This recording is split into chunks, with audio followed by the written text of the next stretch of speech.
please. Okay.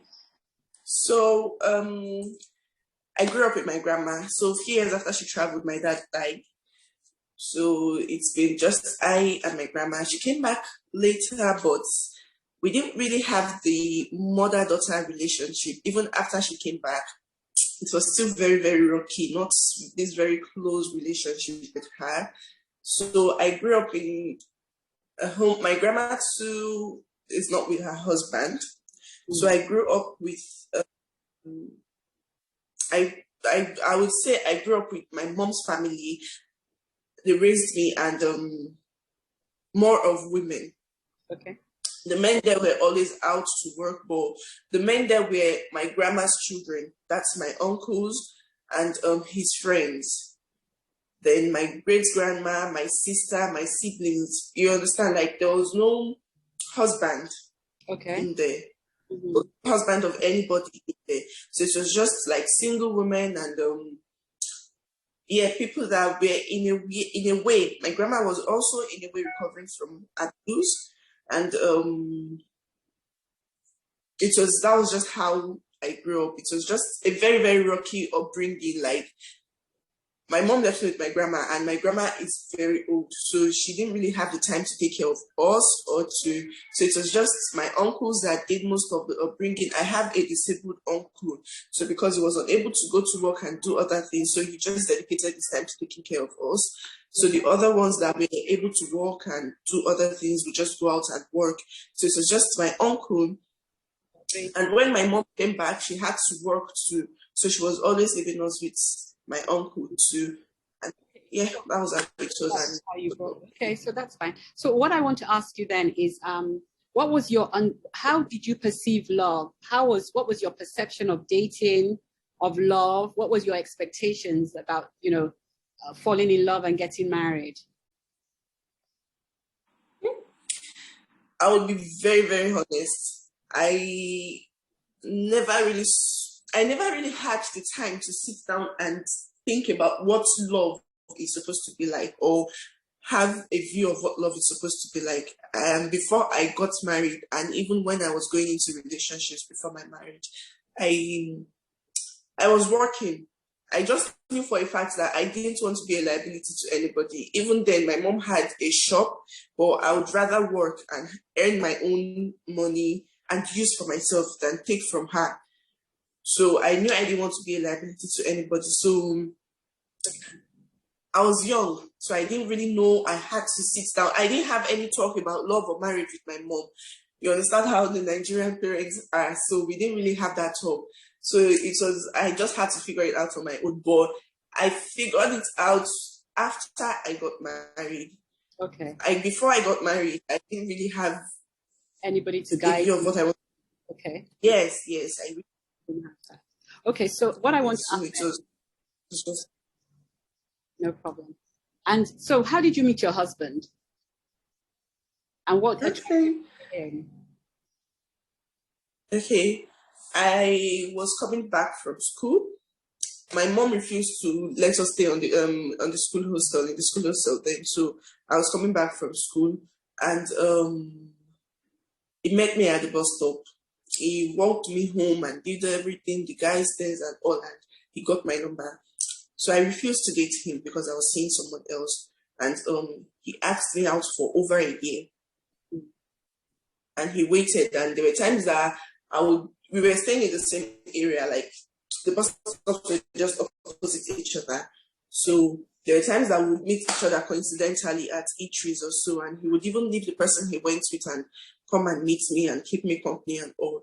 So in a way, I felt like he was caring. Because at home, I was not really close. I was like, I'm very stubborn. So I was like the child that everybody, my siblings and everybody used to look at, like, I know this is the black sheep of the family. So I was not close to anybody in the family. The person I was close to was my brother. And he was hardly around, work and everything. So I was always alone. So after school, I just get home, drop my bag and go out again. If I'm not having exams, so I don't have to read or something, I just go out again.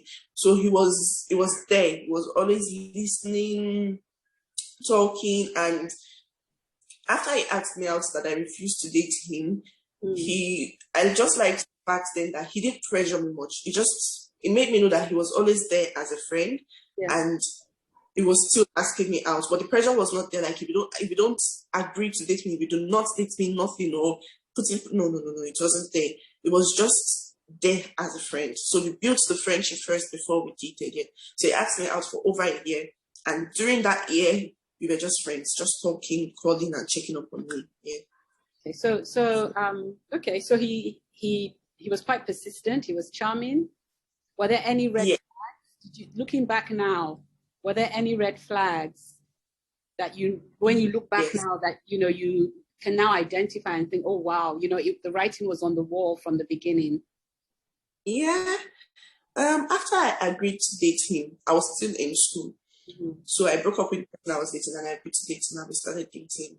So there was a time we had an argument. I've forgotten what the argument was about, but we had this argument, and the minute he saw that it was getting heated, and I have a very, very sharp mouth, I would admit, but I was not insulting him. It was just shouts and shouts and shouts, and he slapped me. Wow. And we were still in a relationship, and we were just dating then. So he slapped me, and I slapped him back, actually.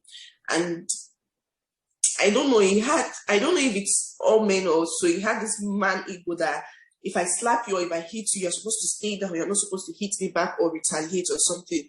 So that minute he just shouted, yeah, you slapped me, this, that, he just started beating me, just pounced on me. He acted like he just wanted to slap me initially, and my reaction to the slap was what made him beat me more.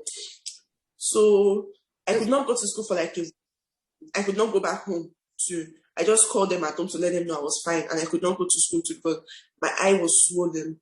I could not go. He didn't even want to go out. He was begging me not to go out because everybody around would see my face and they'll definitely know what happened. So he was begging me not to go out. So I stayed back. I could not go home. I could not go to school. So when I would eventually go home, he dropped me off, and the next day he called me, was like, he wanted to call off the relationship, but he has seen that he was the one at fault, so he won't call off the relationship and all that. And at that time, I could not go to anybody to tell anybody. I couldn't even tell my mom. I couldn't tell anybody in the house because it was like they would have felt like I deserved it because I was very stubborn. Everybody knows me to be stubborn. They knew me to be very stubborn. So they would have really blamed me, like, it's your mouth. It was you were the one that caused it. So I could not really come out to them. And the only person I could come out to was my friend in school then. And she was like, no, you have to leave him. You have to break up with him and all. So yeah, I broke up with him, but he still came back. So during our relationship, during the course of our courting and everything, yeah, he hit me like 4 times. Wow. So yeah, he hit me 4. Okay, so let me just stop you there for a moment. So during the 4 times that he hit you, did it occur to you to leave him, or did you attempt to leave him? I attempted to leave. I attempted to leave, but it was hard because I felt like if I leave now, what next? It was like this attachment to him. There was like this sudden attachment to him that was always holding me back and stopping me. And it was not like he had money, so it was not like I was following him for his money. No, but there was just this weird attachment, and there was this fact that after the abuse, after the beating and all, he was very caring. He used to be very caring. After beating me and everything, he used to be very caring, and it was always like, okay. So then it used to feel like after beating me, we just started dating because he would start trying to buy my love back, do things that would make me happy and all that. So on my end, I was now always trying to be very careful on my own end, trying to do things that would make me make him get angry at me and hit me. But there was never anything. So it was always more like at times passing aggression from his friends or from outside that he could not stand up to. It was so most times. So it never occurred to me. It's only occurred to me to leave him once, and after I could not get the courage to leave him, then I really couldn't leave him after then. And also coupled with the fact that I could not talk to anybody about it, so I was just going through it alone. So I didn't know, there was nobody to tell me that this thing is wrong, it shouldn't be happening. I knew it was wrong, but I just really needed, if I had someone that I was talking to and I really told me that this is wrong, you should leave, then I probably would have left. But there was nobody to talk to. Yes.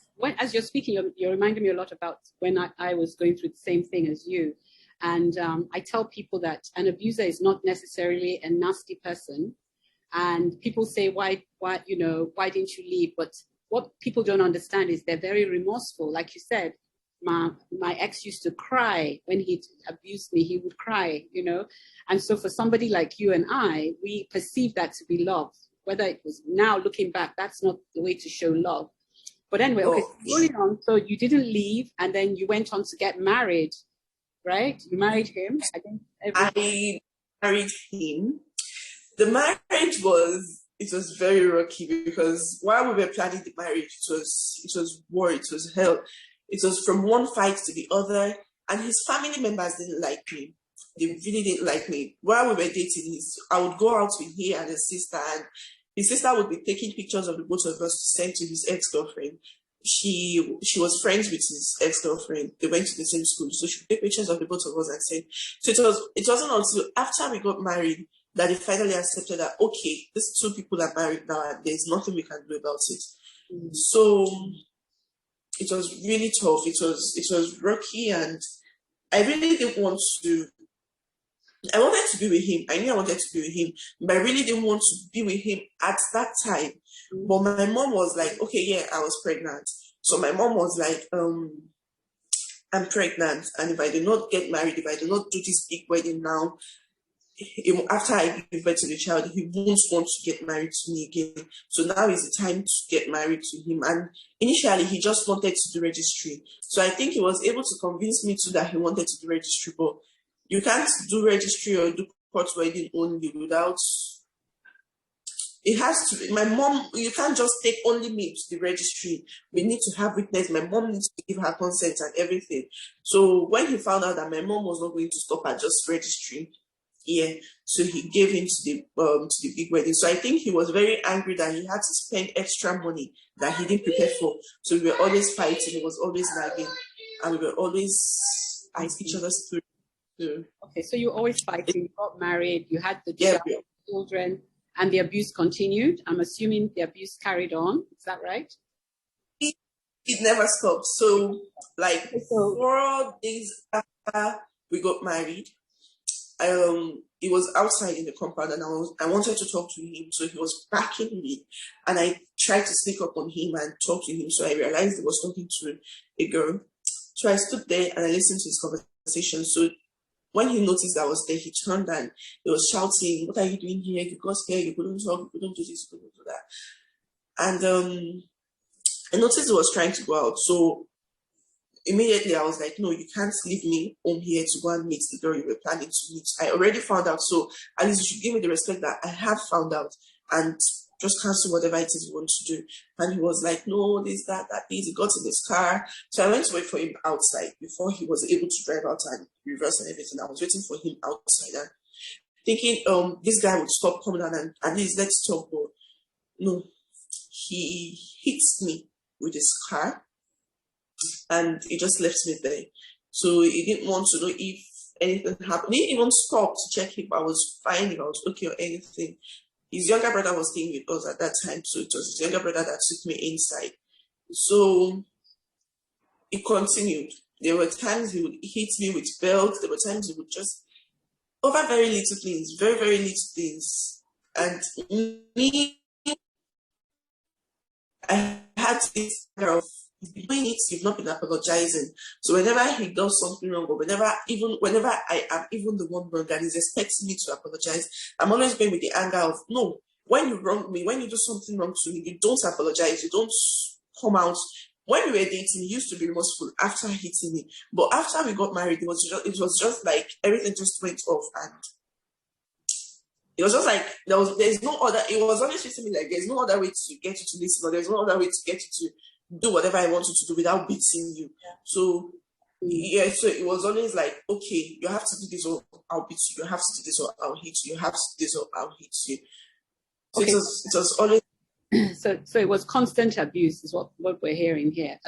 And for every reason, no reason, anything would trigger him off to be abusive. Yes. That's what I said. And he was never around. Yeah. So the few times he was around, he was always hitting me. Yeah. So. Okay. So, and then this went on for how many years before you first decided that, I can't put up with this? How many years was this for? Okay, we were married for 4 years. Okay. We were married for 4 years. We were together for 4 years. How many children? And 2 children. 2 children. 2. And so then what happened? 2. What made you decide that, you know what, I can't do this anymore? Okay. So, all the abuse, my elder brother did not know about them. We used to hide it from him. I used to call my mom, and my mom would come. My mom would kneel down to beg him. He was not hitting me, but he would be the one getting begged and apologized to. So he would come, kneel down, and ask me not to leave. My mom would come, she would ask me not to leave. My dad did worse to her, and she stayed and everything. So I have to stay. With time, he would change. So the first one my brother found out about, he said he didn't know I was going through that much, and he would have done something about it. So he promised my brother not to hit me again, but abusers, they still do. So he did. My brother, the second time, my brother recommended therapy. He said, okay, that he would go for therapy, that we should do this, that he really wants to do it. I said, okay. I went online, I looked for therapists, I did everything. And the day I talked to him about, I've gotten a therapist, so let's just register and go and start seeing this person. The person's office is not far from us and all. He said, no, that if I have a problem, he would pay for the therapy session and everything, that he doesn't have a problem. He doesn't have a problem. Yeah, that the problem is from me, that it's not from him. So I should find a solution, that I should just let him know how much the therapy will cost, and he would pay and everything. I felt very, very bad. I was very, very down. But I could not go to the therapy alone. We had to both figure out what was wrong and everything. So I just left the therapy issue. I just left it there, and I didn't visit it again. So, and again, what really gave me luck was that it wasn't around. It was in the same vicinity, but he was hardly ever at home. If he came home, it was to pick a clothes and go back to where he was coming from. He was lodged in a hotel permanently. So it still gave me, if we were staying together, I would have really pressed for the therapy, because it would have been really intense. But we're not staying together, so it was hardly ever around. So the last one that happened was, it has this habit of trying to control what happens in everybody's life, my family especially. So he usually wants to make decisions, wants to know who my sister is dating, wants to know what is happening. So my sister was dating his friend, like a younger brother to him, and he told me to tell my sister to break up with who she was dating, that my sister cannot date him. And I was like, this is my elder sister, not my youngest. Even my younger brother, I can't ask him to break up with who he's dating. I can only advise him. I am married. So my elder sister is not married. She's dating someone. And you now look at it like you asking me to go and ask her to break up. Not even because of what this person did to me or anything, but because my husband does not want her to date this person. It doesn't sound right. The least you can tell me to do is ask my sister not to come to the house, and fine, it's your house, it's our house, you have every right not to allow her. So, and I'll just ask her, she will understand. But you asking me to tell her to break up with who she's dating, no, I can't do that. So he got angry, he didn't have his way. Since then we started fighting, we started shouting again, and it was getting really toxic for the kids. And I knew I was going to leave my mind. I was definitely going to leave, because it was either I leave or I lose my life. You understand? So, and there were times he threatened to kill. There was even a time he strangled me and I passed out, and he ran away from the house. So there were so many series of abuse. So I knew I did. Yeah, sorry, Yomi, to cut you in. I remember when I got in contact with you, I remember the person who introduced us, sent me videos, not videos, recordings of the abuse going on. I think you had recorded it. And that was just so scary for me, you know. So anyway, because of time, we won't be able to go into too much detail. So what happened? So he then decided, how did you leave? How did you then leave him? So that day, it was a Sunday, so he came home. We were having issues, we were having arguments about that thing, so he wasn't home. But his sister said she was coming over. So he came home, and immediately he came inside, he just started shouting, telling his sister that thank God she came. He's no longer interested. He doesn't want to get married to me again. He told me to leave. My whole family are prostitutes, and he cannot be married to, because if I can support what my sister is doing, if I can support what everybody around me is doing, then definitely I can cheat on him. And he does not want that kind of situation, because he might kill me. So it's either I leave, or he gave me an ultimatum, like he's leaving now, and by the time he comes back, he does not want to meet me in the house, that I should be gone, else he would kill me. And it was always threatening to kill me. So I was already very paranoid, like I wouldn't be able to sleep, I wouldn't have peace and everything. And his sister was asking me to just go to my mom's place for a while, and when they settle it all, I'll come back. And I just told him and his sister that once I take my things and leave this place, I am not coming back. There's nothing anybody will say to make me come back here. Sister was like, no, this, that is. I had my car then, so I used the car to take everything. I moved to my mom's place, and I told my brother to come and pick the car and take it back, because I really didn't want anything that would make him say, oh, she's still with my car, let me go and pick it. Oh, she's still with this, let me go and do this. No, I just dropped everything with my brother. I dropped everything, and I was at my mom's place. So, and that was like October last year. Yeah, it's a year this month. So that was October last year, and I left, and I didn't look back. I didn't go back. Right. I just. Yeah, you left. Were your family supportive in you leaving when you left? Because I know we had the discussion at that time, and no, my brother was in support. He said he had me to send him recordings, and he wanted to get a lawyer for me, and I was really having this hope, like even if my mom is not in support and no one is in support, as long as I had my brother, everything was fine. Even if I'll have to sleep on the streets or something, as long as I had him behind me, I was fine. Because it was more like, my dad is late, so he is more like a father figure, like the person that was standing as a father for me. So I felt like, okay, I have my father's backing. You understand? So it was initially in support.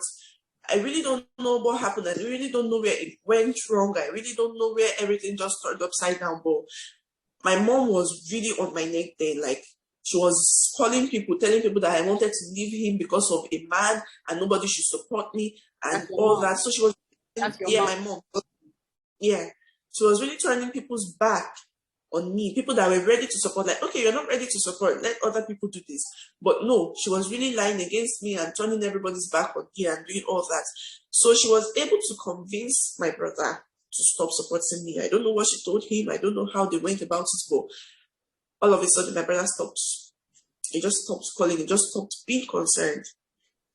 So I felt really bad, but no, I didn't have anybody support. Initially, I had people support.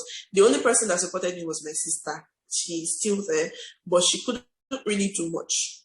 She really couldn't. So the only thing she could offer was listening ears and all. That was all she could do. But in terms of help and everything, no, I didn't have my family's backing. Nobody. That would have been tough for anybody, going through abuse and then not having your family's support.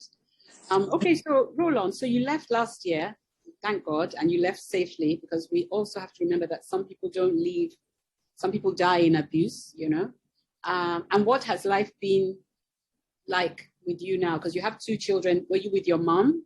And since your mom didn't support you, how was that? Did you move in with her? Financially, was that, because I know that abusers, the first thing they do is they take off the financial help they give you to make sure that you come begging. So did that happen in your case? Yeah, I moved out. Yeah, I moved in with my mom. Like I said, I'm very stubborn. So I just told her that You will do everything. He would frustrate me. He will not give me food. But the one thing he will not do is send me out of this house. Instead, he will excuse me when I'm ready to leave. When I leave, you can come back to your house. Your mom. This is your mom that you said this. Yes. Yes. Like, you will do everything, because there was a time she would go, she would come back, she won't cook. And I and my kids will starve. I was like, we'll starve. We need to starve. We'll do it now. We'll be fine. Hunger not the key person. We'll be fine. But as long as I have a roof over my head and I'm not going back to that person, I'm ready to eat sand. So she was like, you're that stubborn, this, that. She would go, at times she would nag my children, she would pass the aggression to my children and everything. I was just looking at her like, you cannot kill them, they're your grandchildren. That is all you do. You can't kill them. But let us just, at times, we were in the same house and we won't greet each other, we won't talk to each other. Why do you think she was so angry? She wanted you to go back because of shame? She felt you brought shame to the family? Or what was the reason? No, I really don't know. Initially I thought it was money, but I made it known to her that with or without money, I will be fine. I will be fine as long as I am not there. Like, I just really wanted them all to understand that whatever happens, I will be fine. I won't die. My children will not die. But the only thing that will make me die is if I go back to that place. So would you rather have me go back there and die, or have me here and be alive? So I don't know. I really don't know what happened. I really don't know why she really wanted me back there.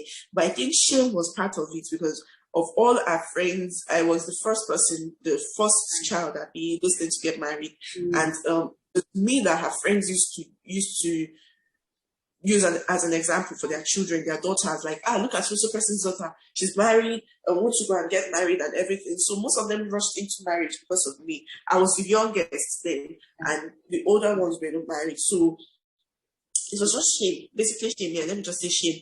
So I was very stubborn with her. So I stayed with her till his family members came. They tried to settle things, but I just made it known to them that even if you come from today to the next day, I will not change my mind. I already have my mind set on that. I will not go back to this person, and I will not go back. Yeah. And the fact that you are all even trying to rush me back there and not even trying to solve the issue from where it is coming from. You're not even trying to get this person help. You're not trying to, like, there are so many things wrong with this marriage.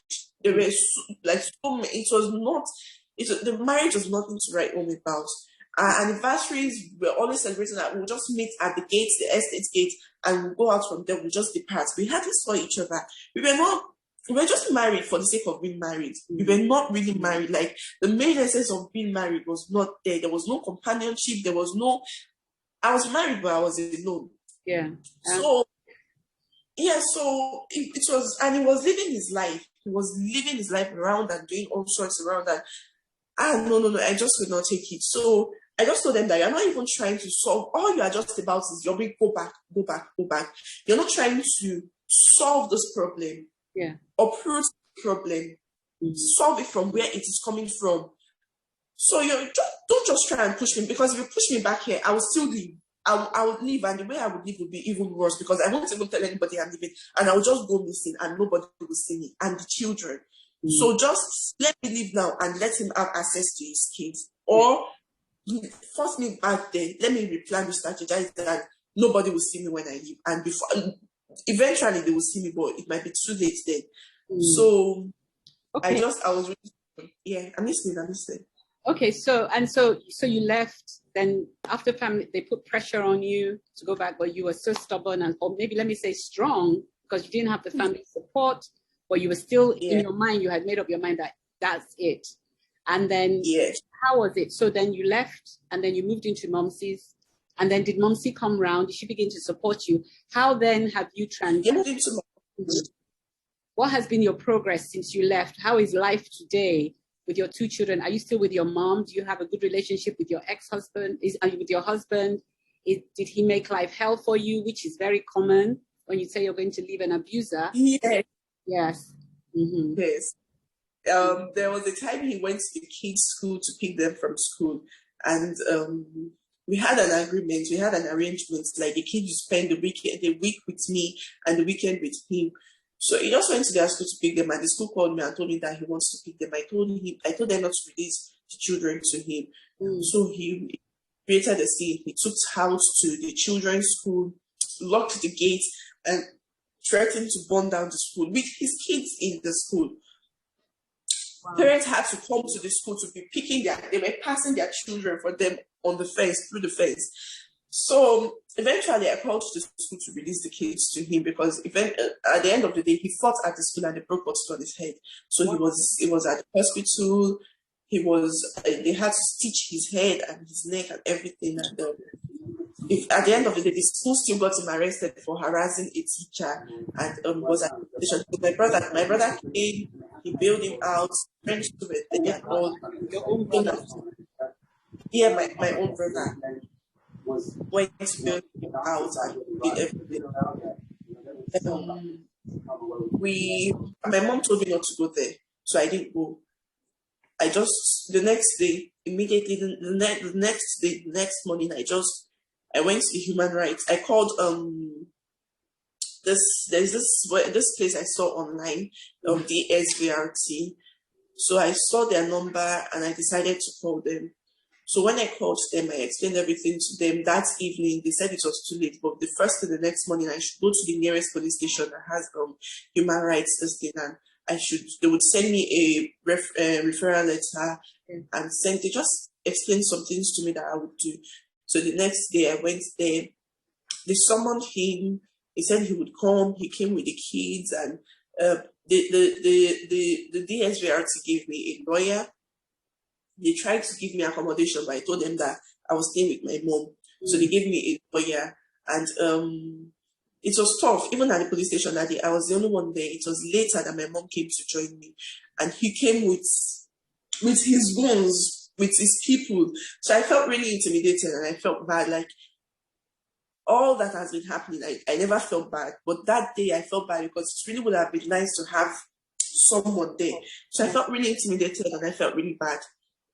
But eventually my mom came, but she just came and she was just there. She didn't really, it was harassing me at the police station. It was still harassing me there, shouting, cursing me, threatening me and all. And she could not even still do anything there. And his friends were cheering him on and all that. So I felt really intimidated and I felt really bad and embarrassed. But I knew I just told them at the police station that I didn't even want anything from him. I just want to take my kids. I don't want to fight him. I'm not fighting him. I'm not doing anything. Just release the kids to me. We won't have issues. You have access to your kids. It's not like you don't have access to your kids. So this is more like kidnapping. And I can charge you to court for this. I can do anything with this information. So release these kids to me. I don't want to fight you. So the court told him, the lawyer asked me if I wanted to do a restraining order, to file a restraining order, and it won't have access to the kids again and all that. But I'm a mother, and I know how it would feel not to have access to my kids. And the last thing I want is for his kids to hate him, or the last thing I want is for the kids to hate him, or for him not to have access to his kids. So I just told them no. Let him have access to his kids. We will talk about it, but for now, let me just have my kids and go back home. I want to go home and rest. So I took the kids, but it was tough. At a point, I tried to cut off the kids' upkeep. I fought him on it. I was like, you will do everything, no. You will do everything, no. But you will not stop taking care of these children because they did not ask to go. We gave birth to them. So it is our responsibility to take care of them. So you must take care of your kids because it's not like you don't have the money. You have the money, you are balling. So you have to take care of these children. So yeah, he took care of the children. He took care of his kids. Like I usually tell people, he might have been a bad husband, but he's a very good father. Yes. Okay. He was a bad husband. He was not really good in that husband aspect, but being a father, yeah. And in the financial aspect, he takes care of his children. Like, he even tries to take them out to spend time with them. And or when we were together, he was not spending. There was even a time he would come home, then when we were together, and my son would be asking him that, when are you going back to your house? Or are you staying long now? This, that, that. And we were married, we were together. Well, I was not the second wife, I was the only wife. And it was not like, what am I telling his son? I said, I'm not telling him anything. Your son is sharp. You know, he's very smart. So he knows that, I think in a way, he has an idea of what a family should be like. And he knows that his family is not like that. So he will definitely have questions. So he was like, if I was not telling his son things, his son will not be asking him when he's going to his house and this. Okay. So I just brushed it off. I All brushed right. it off, but yeah, he took care of his kids, and it might not be there physically. He could have tried to be there physically because I did stop him from seeing his children. But financially, yeah, he took care of his kids. In the financial aspect, it's good for his kids. Yeah, he takes care of his children. Let me stop you there, and I want to bring in Lydia at this stage because of her time. Hi, Lydia, can you hear me? Because Lydia, I don't know what your views on that are. Obviously, a very traumatic situation. What are your views? What are your first comments on Yomi's story? Thank you, Yomi. Thank you for sharing. And I sort of look at your age, and I'm even sorrier if that you've had to deal with not only abuse from your marriage, but also really difficult or challenging childhood. And everybody's story is different, and everybody's experience is unique. So there's no taking away from anybody's. But it's a big thing to ask, which part of it to comment, because the dynamics and the game was already set even before the marriage began. The signals were there. And I think anybody who's been in a similar situation would be able to relate to some parts of her story. Sometimes it's quite clear before we go into these relationships or marriage, but either we're already emotionally attached, which is something Yomi said. She was already emotionally attached. It was difficult to see how life could continue. And especially when you have an abuser who is remorseful, at least in the moment. But there is something about that behavior that they cannot control.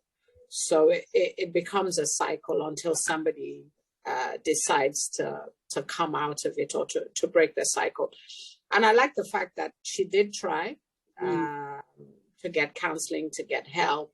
But at that point, he wasn't ready. Yes, he didn't think he had problems.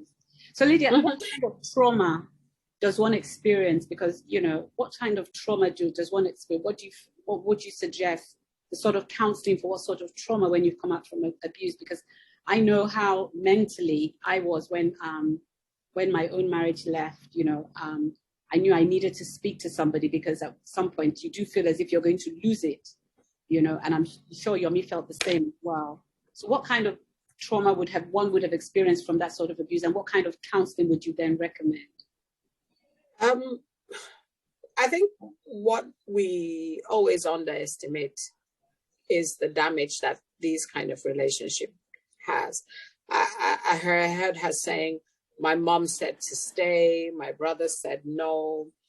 And it's not because they don't want the best for her. Yeah. Some of it are cultural demands. Some of it, nobody goes into a marriage and wants the marriage to end. No matter how bad it is. At some point, we're trying to salvage. At some point, we're trying to make it better. Now, it depends on the type of abuse that the person has been under. When we talk about domestic abuse, most of the time, people feel it's only physical. But there's, loads of women are, or not, I don't want to say women, most people, or people can be in emotional abusive relationships, financial abuse, physical abuse. So it varies. And I guess your real question is, what does it leave us? What damage does it do to that individual? It can leave you with fear. It can leave you with mistrust. It can leave you with rejection. You can feel isolated. You can become voiceless. Your self-esteem is gone. Your confidence is gone. Now, in terms of therapy, what do you need? What does that person need? That person, I was explaining to somebody that the mind almost feels infinite. So all of this thing is happening in the mind, and sometimes you can see it in the physical body, but all of it is stored in somewhere in the memory. Yeah. So when you come to counseling, it's to help bring healing to some of these memories that you have. Learn how to manage the trauma and the triggers and the things that have happened to you psychologically, to build back your self-esteem, to take away some of the fear. What will be left is women or men going into another relationship will have all the anger, all the hurt that they've had from this experience. Now, if they don't get healing, they're going to, even though outwardly they look okay, they say, oh, the person has moved on, my wife has moved on, she's married somebody else, happy for her, the children come together, whatever it is, if that person hasn't dealt with the hurt and the anger, they're going to carry it and go into another relationship. They're not going to be, that's even going one step ahead. They might not be able to engage with somebody else. But what is going on inside you? You cannot be the best version of you if you haven't gotten some help. So it would be about finding somebody to help you. Yeah. Also, people read books. People have faith. They might have pastoral care where they go to. Those things might help, will feed the good. Yeah. If we're talking about somebody, Yomi was sharing her experience, and I hope she doesn't mind me using her. If we haven't been nurtured enough good, as a child, our inner child cannot sense what is good, what is bad. If we're running into the arms of somebody who feels or we feel is giving us some type of love, but not have had a taste of what good, healthy, wholesome love is, or seen it in example in a marriage before, like she had said, we might get blindsided. So the best offer that comes along, I'm running from my parents' home, and the first person that seems to care or is showing me a type of love, I have no antenna. I can't feel. So it's a type of love. He may slap me a few times, but he's remorseful. So I run into her arms, his arms or her arms. And then I end up in a worse position than I was before. Fantastic. Yeah. And two things I need to say is, it's not just, like you rightly said, Lydia, it's not just women who are abused. We know men too are in abusive relationships. And Yomi kept saying she's stubborn. And I like what Funke has written here in the comments. She said, I commend your resilience, Yomi. It's difficult to go through the type of distress. I don't think you're stubborn. You keep saying that about yourself. Maybe you were just labeled as stubborn from where you were, because you were when you were much younger. And I heard her say that a lot of times, that she was very stubborn. And I do wonder why. Maybe she felt she deserved it because she was stubborn. And also, I see a lot of comments from the males saying this is a one-sided conversation. And we're not here to bash men. We're talking about domestic violence for both men and women. And yes, there are two sides of the story, and there are always two people involved in the abuse. And we can only hear the person who's on this forum story. We also know. So we're not here to bash men. Or to bash anybody at that. We're just trying to understand what domestic violence is all about. So my next question to you, Lydia, is why do people abuse? Why do people become abusers? Okay, let me just go back a bit. Yes, I heard Yomi reiterate that word, I'm stubborn. Yeah, that is the narrative that has been given to her. Yeah. It's a narrative that she has heard, and there is power in the narrative. So as she was being raised, she was probably a strong-willed child. And that is translated as stubbornness. So somebody has been saying you're stubborn, and stubborn people hit walls and the walls hurt. Yeah.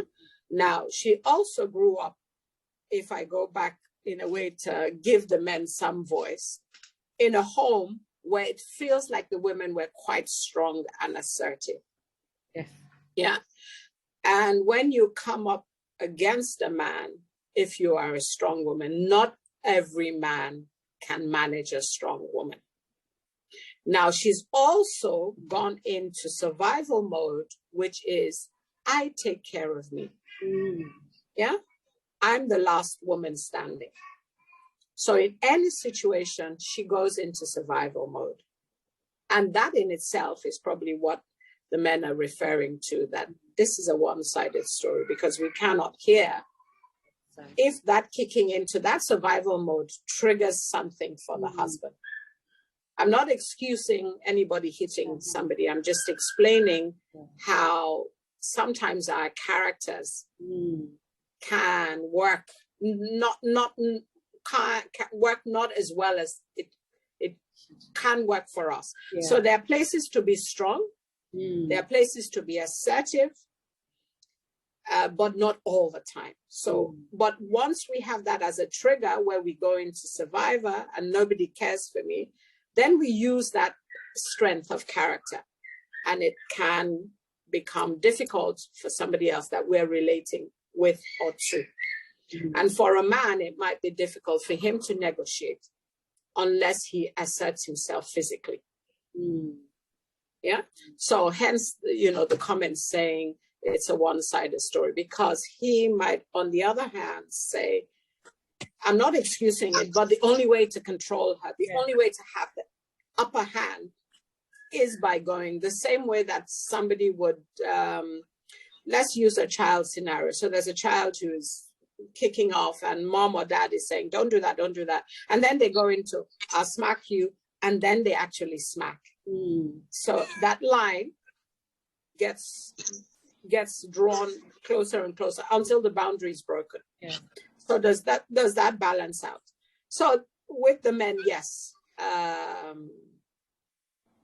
it's probable that a man who hits one woman in one marriage or relationship may not hit another woman in another. Is that true though? Can that be possible? It can be possible, because the woman is the one with the issues and with the trigger. And this is what she may know. Yeah, this is maybe what mom and dad did. This is how she expresses her anger. So she goes first for him. He might need to control himself and retrain himself when he's in another relationship where that person isn't triggering those kind of reactions. Yeah. So say a woman goes for a man. He might hold her down once, twice, 3 times, but the 4th time he might hit her to get some control. Yeah. So it can be the converse where she is the one who goes for him, and if that relationship ends and he goes into another, he may not hit the other woman if he's able to retrain his mind. So yes, I'm agreeing with the men that there can be another side. There can be another side. So now ask me the question again. So abuse is what is abuse? What is domestic violence? And is there any way we can avoid being in an abusive relationship?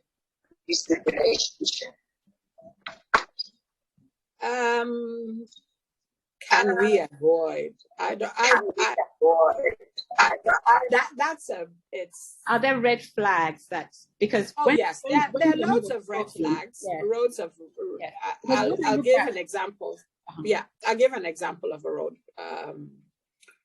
Okay, now we come into. Let me use present day now, where a woman is educated, makes money, can look after herself, and she starts dating a man who is maybe on par. Let's not use less or more. Yeah, and he's beginning to disregard some things about her. Your work is important. You have too many friends. When I call you, you need to pick up your phone. You need to account to me every place that you are. He's already wanting to control the money that she makes. Yes, we know women may buy too many things or buy every Asherby or whatever it is, but it's different. It's now different. It's now like, oh my God, you bought this last week. Why are you buying this? It's about, he is now more aggressive and more in your face and more in your business.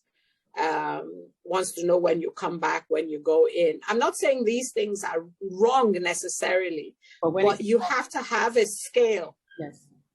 Yeah, of 1 to 10. If you're dating a guy who doesn't care where you are going, what time you get home, he's on a 1. Yes. He should be around a 5 or 6 where you can negotiate. Okay, I won't buy this week. Next week I will buy. You can negotiate. Yeah. Men tend to want to be the one looking after us. I don't want to use the word in charge. Yeah. So if you have like a 10 or 8, even where he's now like, oh, you went to Funke's house yesterday. You were there till 8 p.m. You are going to Funke again. You need to listen a little bit. You need to listen a little bit. What happened to his other relationships? How did those ones end? And these are things people will tell you willingly. Yes. You know, they're not things that you need to phone 10 friends. He would tell you, oh, one day I locked her out of the house. Okay, why would you lock a grown woman? I took her car keys. There are things they would say willingly. And I always say this, time is the best storyteller. If you stay with somebody long enough and you listen a little bit more, you will pick up some of these signs. Yeah. And I think a lot of abusers are, it's like you said, it's not, we all want somebody to be attentive, and that is good, like you said, attention to what I do is on a 5, but when it becomes obsessive, as in I'm going to the supermarket, you want to know where I am. I'm going to the school, you want to know where I am. My phone, you're checking it. You're checking the bank statement, checking my friends, you're cutting my friends off. That is the sort of the control that you're talking about there. Yeah. When you feel a grown person, I'm not saying man or woman, a grown person cannot make their good enough decisions for themselves. So friend A is bad, friend 2 steals, friend 3 has 4 boyfriends, whatever it is. It's like everybody around you has an issue. You have no capacity to make a good decision for yourself.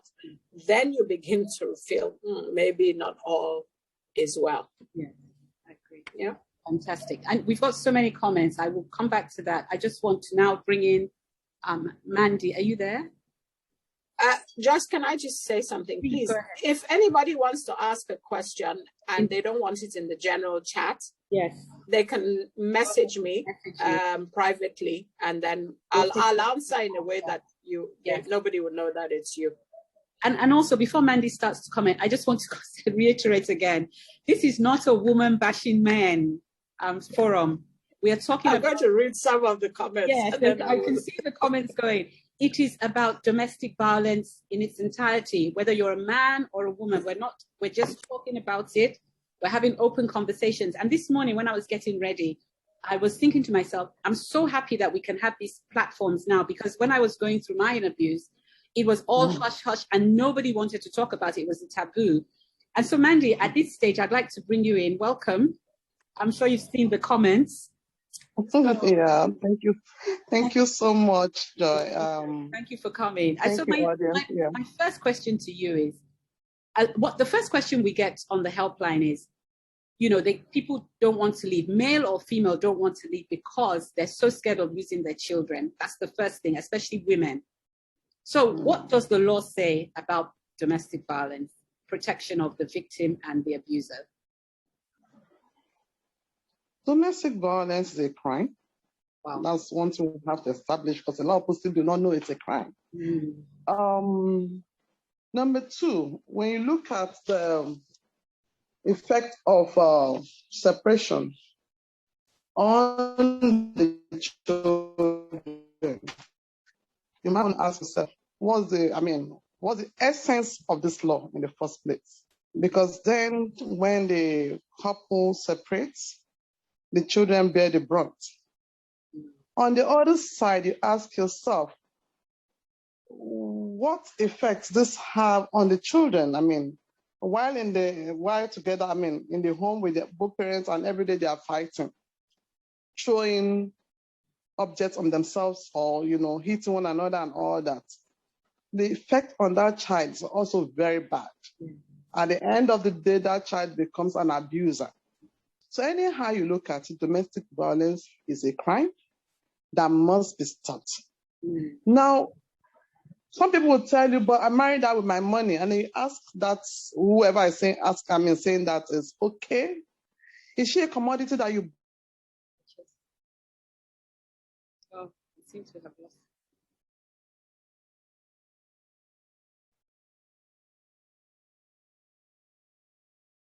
Okay, we seem to have lost Mandy. It was a bit shaky when she was speaking. Give her a few minutes. Let's see some of the comments. Okay, so Lydia, just talking about what, before Mandy comes back, she spoke about children, and I always say that as well, that, I hear a lot of women say they're staying for the children, and just like Mandy was touching on, the children are watching the abuse day in, day out. They're watching mommy being battered, they're watching daddy abusing mommy. What kind of psychological impact would that have on any child? Oh, Mandy, I think Mandy is back. Is she back? You can unmute yourself. Unmute. You're muted. Me? No. Mandy? Mandy. Okay.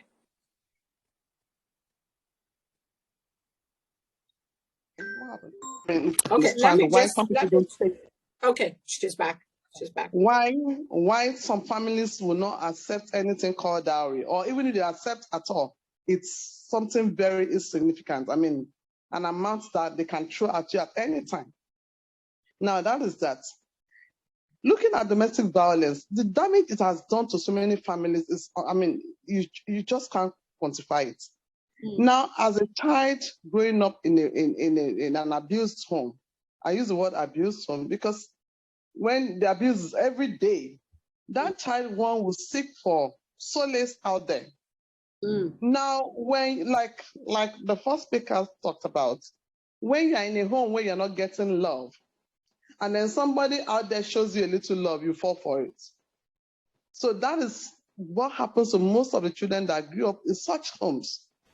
Any little care, oh, this person loves me, and they fall for it. And then why you ask yourself why so many young girls are being abused out there? These are some of the reasons. If your parents don't care about how you feel about anything, then you come back from school but to say, welcome, darling, I mean, your food is ready, or that kind of stuff. And then one young man, maybe somebody, your neighbor, calls you to say, you're back from school, please come and have good food for you. Come and eat. Maybe they buy you pizza and stuff like that. Oh, this uncle loves me. And the next thing the uncle says, oh, I love you. Okay, this uncle loves me. Next the uncle says, come into the bedroom. Oh, he cares about me. Before you know, that child is going through abuse, being violated, and the child will not talk because in her mind, this guy loves me. He wants the best for me and all that. So when we look at this, the effect of domestic violence on the children in the marriage, I'll tell you, no woman has gone wrong living an abusive marriage. No woman. Oh, man. It's abuse. It's a crime that we all must try to prevent any way we can. So for Yomi, kudos to you. I tell people you cannot, even when you go for counseling, your counselor cannot tell you to leave. If you don't make up your mind to leave, you cannot leave. Even when you feel like, okay, I think I should leave, and your mind is still not made up on how you are going to survive, you find yourself going back to that same abusive marriage. Yeah. A lot of men feel, oh, that's the end of the road for them.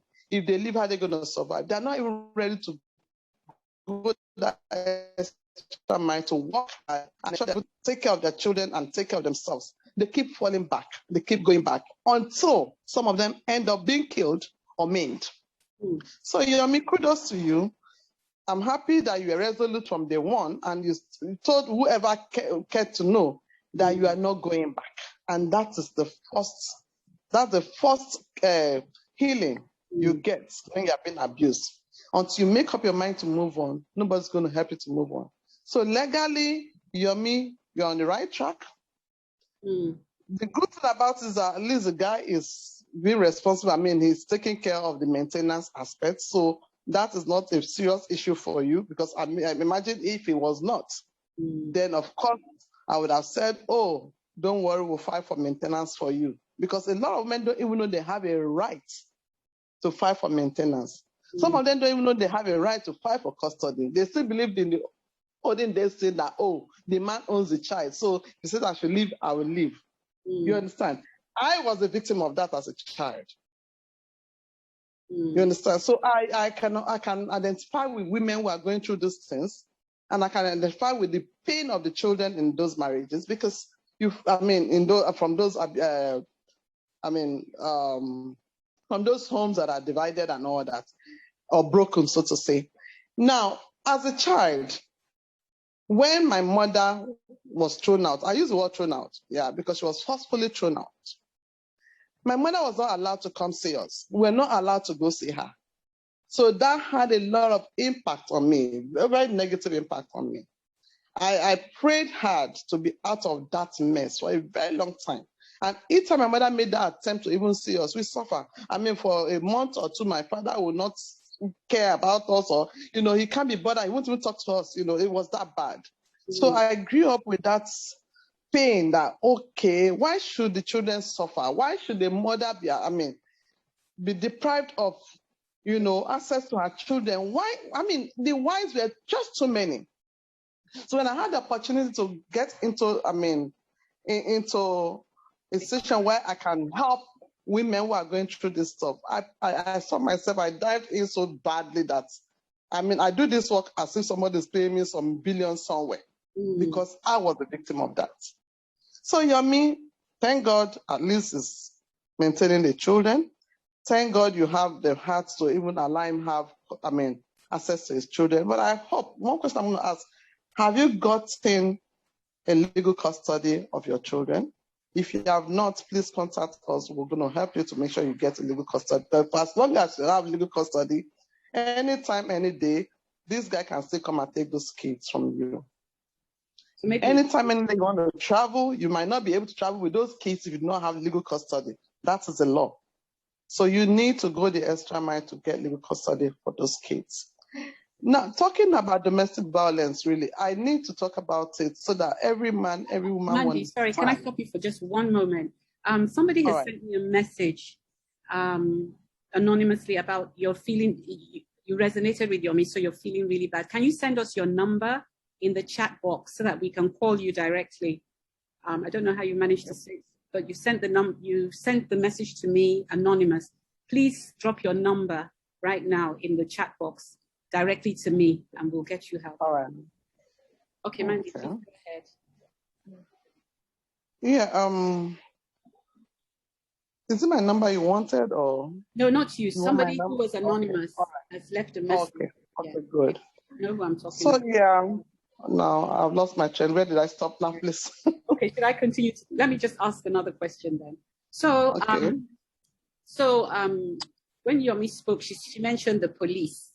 And I was actually quite intrigued to understand, because when we get calls, we get the opposite about how they've gone to the police station and the police are, nah, go back now. It's your husband. You people, this is family affair, Go and sort it out amongst yourselves. That's very, very common in Nigeria here. So what are your comments on that? Well, that happened a lot in the past. Although I'm not going to say that it has stopped happening, it's still happening. But for those stations that we have the family support units, no police officer in those units will tell you that, because they've been trained to know that domestic violence is a crime. Okay. And then you have to protect the woman and the children. So granted that, of course, some of these people are trained, but some of them will still want to, do what is not fair law, maybe because some money have changed hands. That also is a crime. Because if any woman comes to the police station and they are being treated, or I use the word re-victimized, then that woman can please call us. We're going to take up that officer and that station. Why am I saying this? A woman who is going through trauma comes to the police. What she needs is support. What she needs is encouragement. What she needs is, just everything that can make her have a sanity back at that time. Do the necessary referrals to DSVALI or any of the NGOs like Aula, FIDA, and so many other NGOs, so many other NGOs that will take, at least support the woman. Referral to the police station where the abuse is physical, to the hospital where the abuse is physical for treatment, referral for counseling. So, all this, we have been able to, and interact with the police, and we have all these things in place. So the police knows what to do. Whereby they fail to do that, that's actionable in law. So for every woman who's going to the police station, what I can say is Aula is everywhere in Nigeria.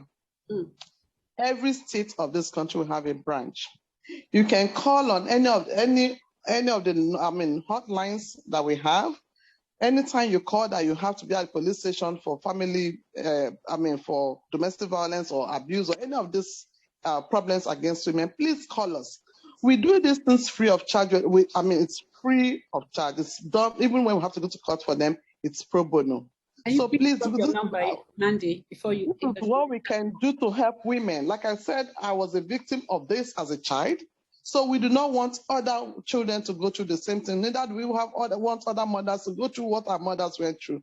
So for us in our life, we are passionate about this. We are poised to end dignity to women. So we always go the extra mile. All I can say is for every woman anywhere out there, please, you need to get our contact. Call us at any time, any day. Any hour. At times I still phone calls as late as 2 a.m., 12, and we still do something. Okay? So we do not want women to keep going through this because a woman leaves her family. Look at this way. I'm also a woman, I'm married. I left my family, I left everybody that came to live with a man. And then when there are issues, the man's family, everybody's there. And your family is not there because they believe, we have won that, we have told her not to leave the marriage, or we have told her to be humble. They use everything they can use to make the woman feel like she's the best. She caused it. Do you understand? So how can we help these women other than making ourselves available to ensure that when they have such issues, we are there to give them that support? So woman, you have not done anything wrong. You have not caused it for yourself.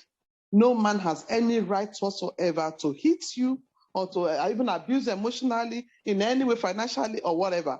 You have not caused it and you do not deserve it, and it's not for you to go through any such pain or any form of indignity or demonization. It is not for you. Thank you. You have your fundamental human rights. Your right says you must have human dignity. And for any time a man is abusing that right, please, it's a right that you must fight to protect. And we are out there, our lands are ready to protect any woman who is going through this form of indignity. We call it modern day slavery. If you are married and you're not happy in your home, and your parents are saying don't leave, they have sold it to the man. So they don't want to come back. Some of them, because of what they are gaining from the man, they can't be bothered. I will see marriage where the mother will say, even abuse us as our lands for trying to help the woman.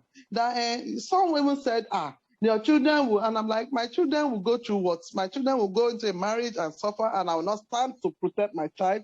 If that is a cause, please, I like that kind of cause. You know what I'm saying? So for us, we believe that woman must be protected. The children, Allah stands for women and children, because we know that at the end of the day, when a woman is being abused, the effect is on the children. So we go that extra mile to ensure that they're protected. Okay, great. Thank you.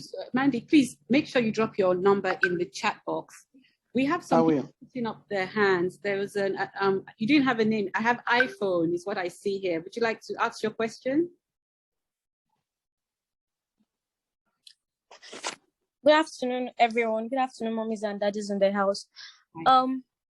So that the thing is, I really want to make suggestions, and I'm so grateful that I come on this platform and I'm able to. Thank you for giving me the opportunity to talk. So that I really want to talk on about the parents. Basically, it falls back on the parents because I believe everything has to do with background. Because let me say, for a man now, a grown-up man coming from, he has this mentality of him being entitled to everything because that's the way his father used to do.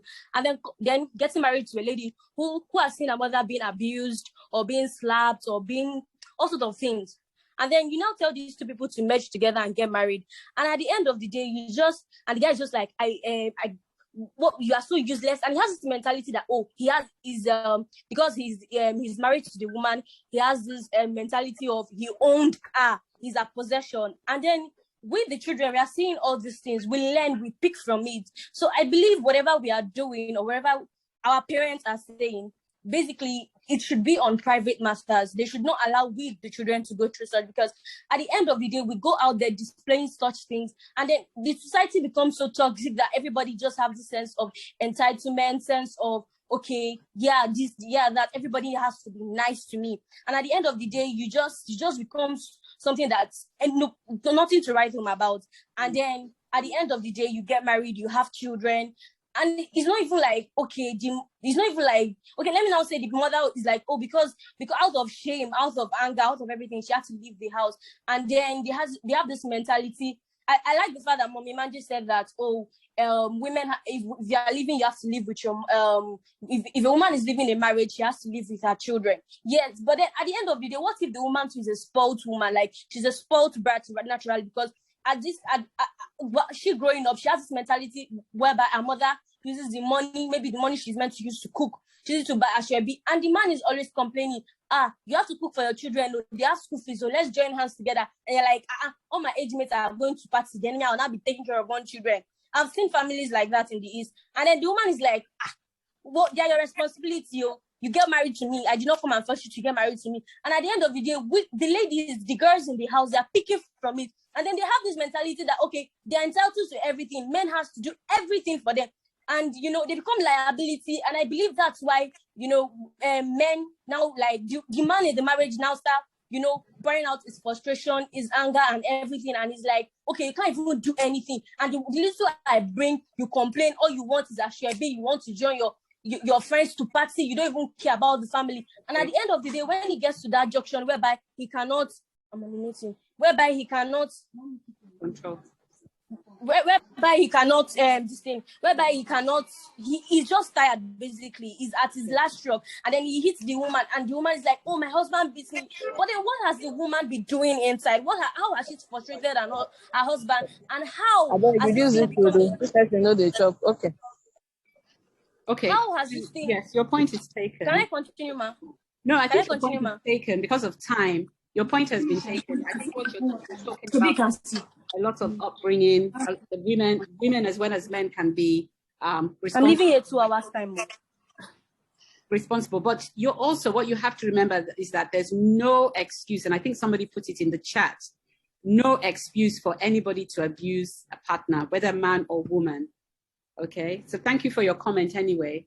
Do we have any more questions or comments? I've seen a lot of comments. I haven't been able to keep up. Okay, so I will read some. Men also suffer from domestic violence too. That is true, and that is why we're addressing it. I think Mandy was referring to women because of the association that she works with. She's the African Women Lawyers Association. So that is why her comments were predominantly to women. But on the platform in general, we're not saying it's just women that are abused. We know from a fact that men and women can be victims of domestic violence. Is this the same person? iPhone again. I have an iPhone putting up their hand. Is this another person? Please go ahead. iPhone. Sorry, ma. Can I ask a question quickly? So then, for the teenagers or youths that are being abused in a situation whereby because of circumstances or because your parents or your mother is a single mother and then sent you out there to go and stay with a family member, and at the end of the day, because the young man is helping you to do one or two things, and then he now feels like, oh, he owns you at the end of the day, and you see this man as your uncle, as your father, and then he comes one night and then he rapes you. Or okay, let me give you the exact situation here. So this is my friend, and then she stays with her aunt's boyfriend. But because the boyfriend sends her to school, at the end of the day, the guy rapes her consistently, and she cannot talk. And then at the end of the day, when the sister finds out, the girl is to be blamed that, oh, she seduces her boyfriend. Oh, she don't properly. And at the end of the day, it was already too late too late before she could speak up and say, okay, this was what was going on. It took a lot of strength and a lot of energy before she could say, okay, I was raped by my uncle. Because at the end of the day, when conversations keep coming on, okay, why are you always late? Why are you always sleeping in the class? Why are you doing this? Why are you doing that? She's just like, oh, she's just tired. She slept late, clinical. And at the end of the day, we found out that her uncle was raping her, and as her sister was like actually blaming her consistently, saying she was the one seducing the boyfriend. So in this situation, what should we do? Should we just like, okay, let it go? Because apparently we should speak up and tell authorities she's not going to go to school anymore. She's not going to go to school anymore. And that will be the end of it. Okay, so we'll come back to your question. Mandy will take that question in a minute. Nasir, what's your question, please? Nasir Alabi. Please make it brief, the question very quick. Can't hear you. The audio is very bad.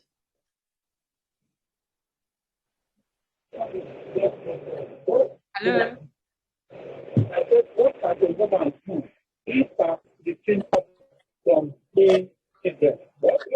Can't hear you. The audio is really bad where you are. Perhaps you can type the question. Type it.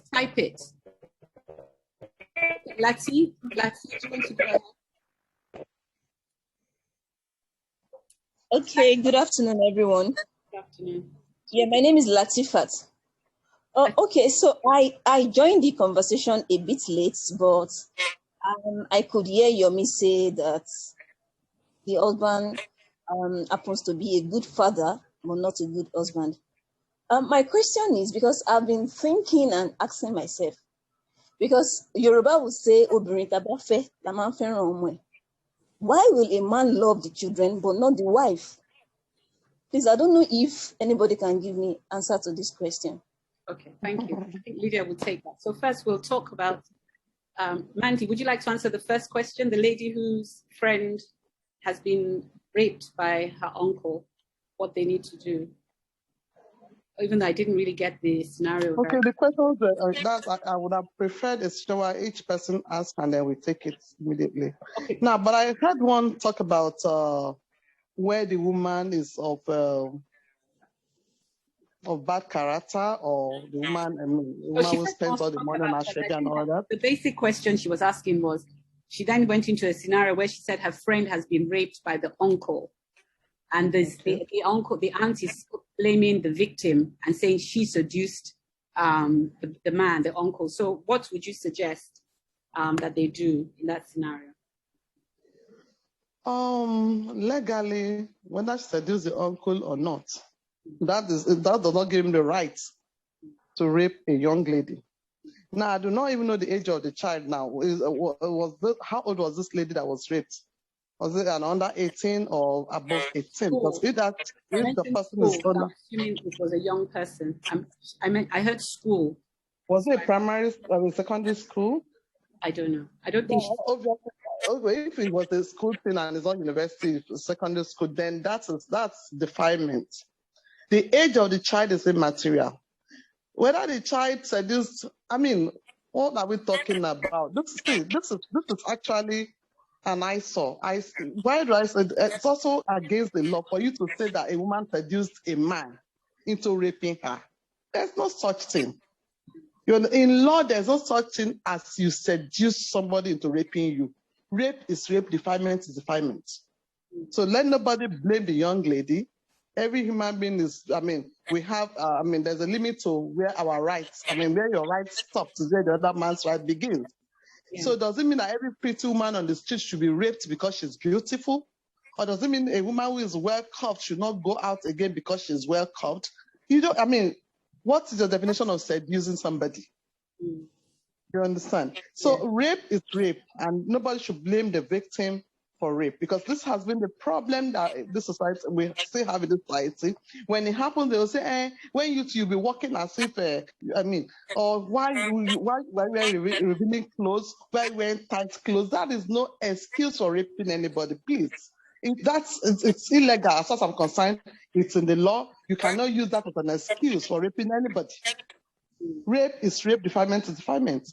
And you cannot even use age to say, I didn't know she was underage.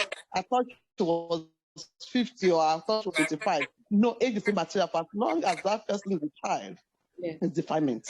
And the sentence for that is life imprisonment. So it's a very serious offense. So let nobody come and start talking about seducing or whatever, or attracting or whatever. There is no issue when it comes to rape or defilement. What should they do very quickly? What can they do? That man needs to be arrested. They need to report. If we have the information now, I mean, if we get the details of that man, he'll be weeks away. I think that's defilement. She drops off the call. Yeah. Okay, thank you. And so going back to Latifa's question, Lydia, do you want to take that? How can a man love, not love the mother of the children and love the children? All right, I think I'll go back a bit and address a bit of what the young lady with the iPhone had said. We have to remember that children are like sponges. They absorb good or bad. That's why you would say to a child, say thank you, good morning, don't hit. So in an environment where there is chaos, there's abuse, there is hitting, there is fighting, the child will absorb those things. The good, they will absorb the bad. And abuse, people who observe abuse become abusers. If the man was abusing the wife, the daughter will think this is life. She will also become a victim. The son will think he has the right to abuse, which goes into a bit of what the young lady was saying. Now, she's talking about the demographics of the society. She's talking about cycles of abuse. She's talking about what happens when somebody in a dysfunctional relationship, both of them, both male and female, grew up in a dysfunctional environment, get together, the marriage is going to be dysfunctional, and the cycle continues. So the cycle of abuse will continue generationally. So she's talking about what is actually going on in society and how that is reflected in the way that we are conducting marriages and relationships at the moment. Now, going on to Lati's question. Yes.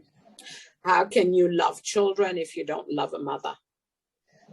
It is, that is the expectation. That is the fairy tale.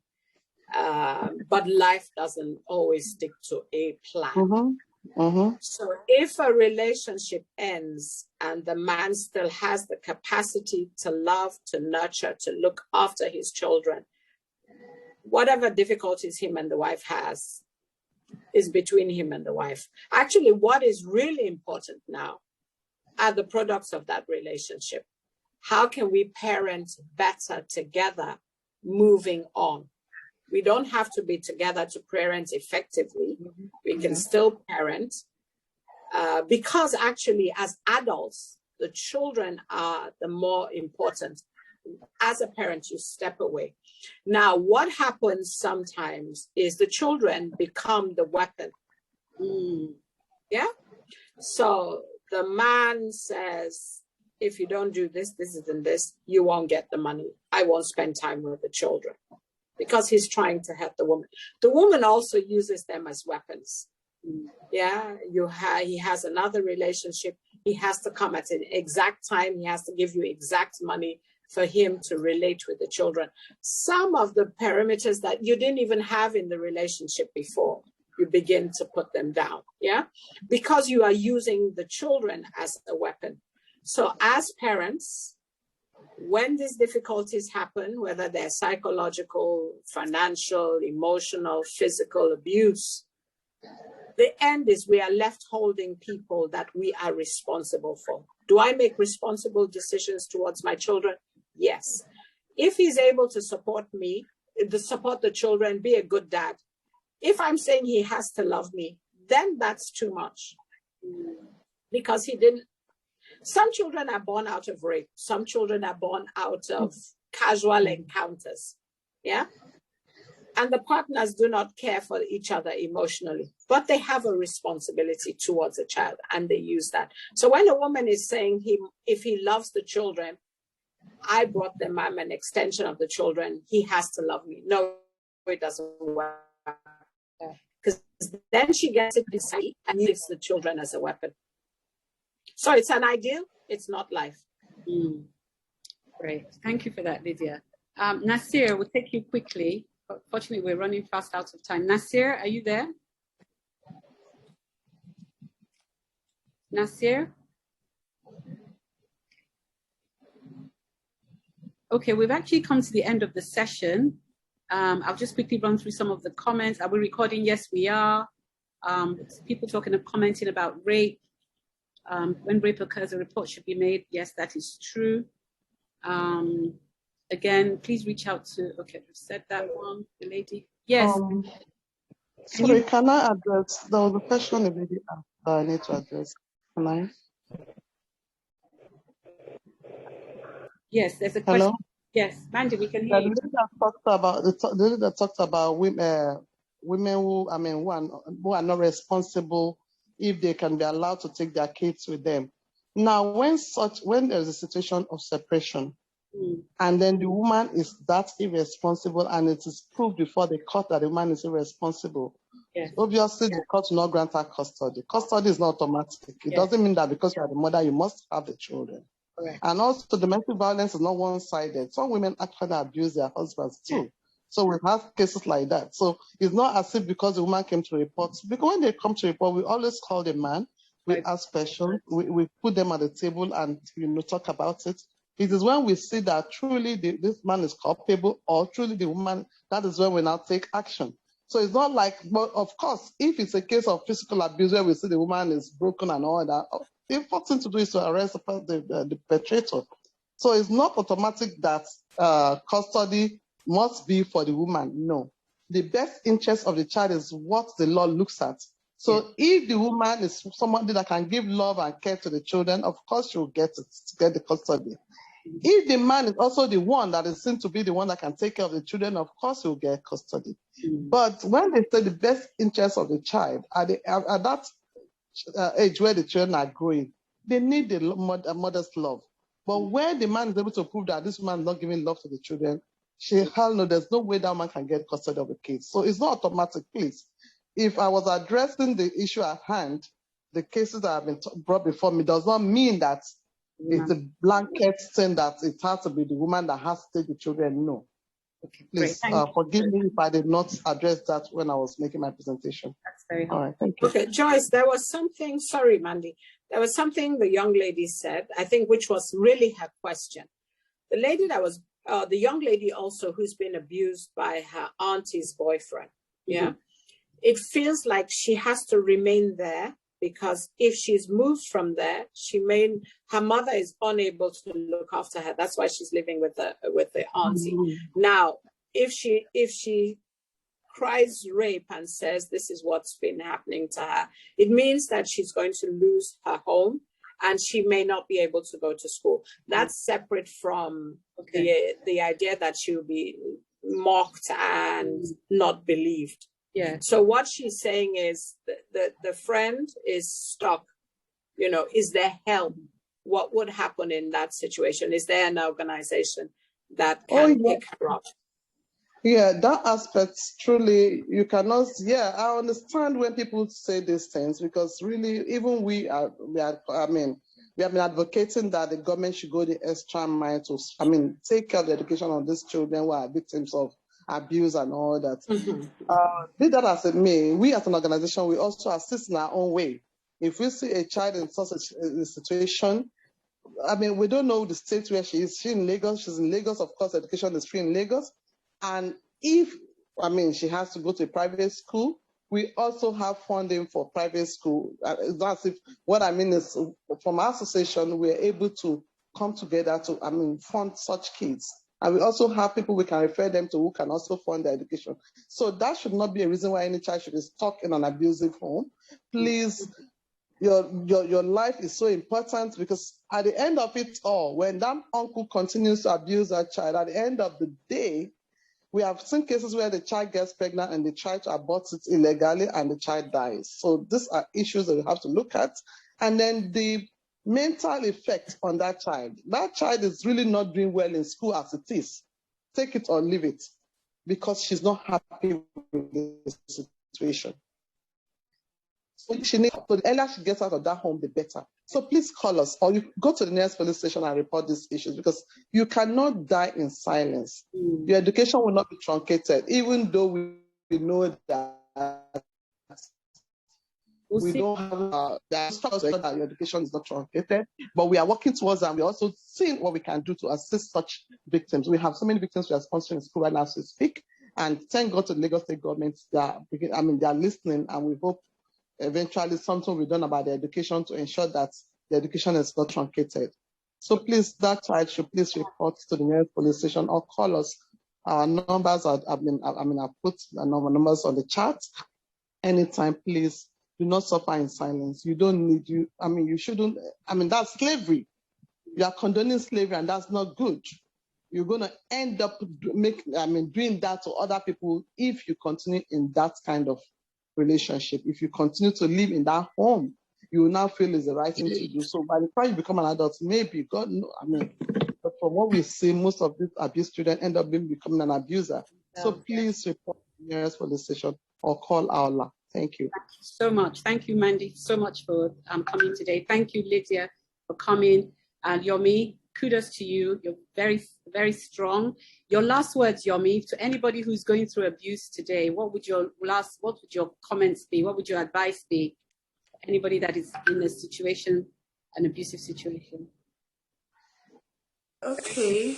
Very quickly. So my advice would generally be, if we all use the excuse of we are staying because of our kids, like I would call it an excuse, because most times we are usually like scared to face the facts. But if we can summon the courage to face the facts and know that we can live because of our kids, we have to live because of our kids. Because I can remember very well when he used to hit me and I would complain, and there were times he would tell me his dad used to pour hot water on his mom, and his mom still stayed.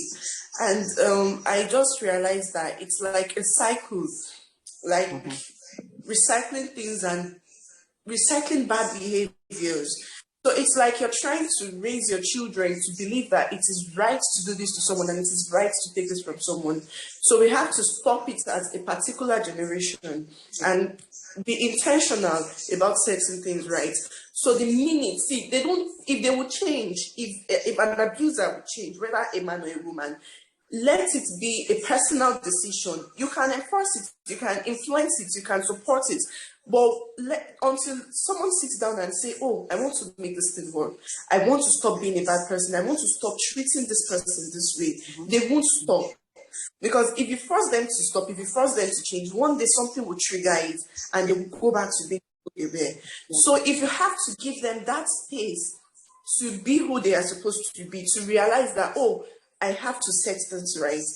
You can't change. The person is probably in their 30s or 40s. So someone has been alive for like 40 years or 30 years with one mentality. So it won't take like the 5 years or the 10 years that you've been with them for to change them. So they have to make a conscious effort and be intentional about changing. So it's not your job to change them. It is not, and it is not our fault. We are the victims. There is never a reason. You can always excuse yourself. Let's use the example of their friends offend them. You don't see them fighting their friends. You don't see them beating their friends. Their mothers offend them. You don't see them beating their mothers. Yes. But the play on the weaker gender and the weaker person to them. So just excuse yourself immediately. It can be really risky. There was a day my ex-husband were having issues and my son was trying to intervene, like, Daddy, don't beat my mom, this, that. And he took my son and threw him at the door. Like, once that anger is there, they can do and undo, and they won't know. They won't know. And that does not mean he does not love his child. It just means that moment, he was angry and he was ready to hurt anybody that was going to stop him from hitting me. So just take it as, what if he kills me in that moment? I won't have the strength to, I won't even be able to raise the children that I'm staying here for. Yes. So we have to round up now. Thank you so much. Thank you. Thank you to everybody who came today. We really appreciate you. The numbers are in the chat box. Our helpline is in the chat box for anybody that needs the helpline. To Mandy, to Lydia, and to Yomi, thank you so much for being our guest today. Thank you. Bye-bye.